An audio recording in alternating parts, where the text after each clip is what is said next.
If you hold XRP, then hang out for a minute. We're going to talk about this lovely chart.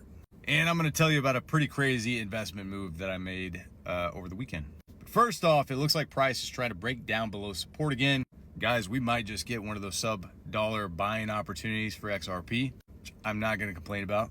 Look, I was buying at $3. I was buying at $2.50. I was buying at $2.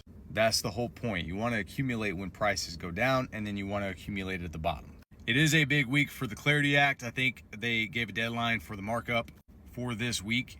Now, there's a lot of other channels that cover macroeconomic events way better than I do, so I don't go there too much. I like colors and patterns. So I'm basically a 3-year-old monitoring an investment portfolio. That being said, I am keeping an eye on this price level and getting ready to soak up a small bag if it happens to drop below $1. Now, in terms of the investment decision that I made over the weekend, which I've never been a big believer in putting all your eggs in one basket, but I kind of did that with crypto. I told you guys a while back that I basically consolidated all my investments down to just HBAR and XRP. Well, I have a very particular goal in terms of number of tokens that I'm trying to reach for XRP. So I consolidated all of my HBAR over into XRP. So in terms of digital assets, XRP is all I own right now. And I know that seems like an unsafe thing. Anything could happen. Guys, Ripple has been compliant since day one. They cross their T's, they dot their I's, they work with regulatory bodies to make sure that they follow all the instructions and the rules, and all their ducks are in a row.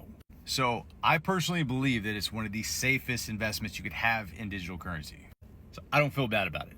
I'm gonna hit my goal, and then after that, I'll dollar cost average back into HBAR, XLM, XDC.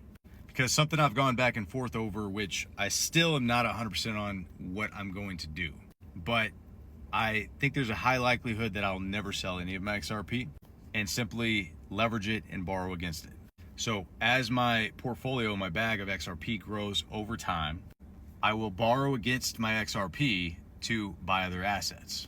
And I will stake some of my XRP for yield, which I am already doing. So none of that is financial advice. I'm just telling you what I'm personally doing with my portfolio.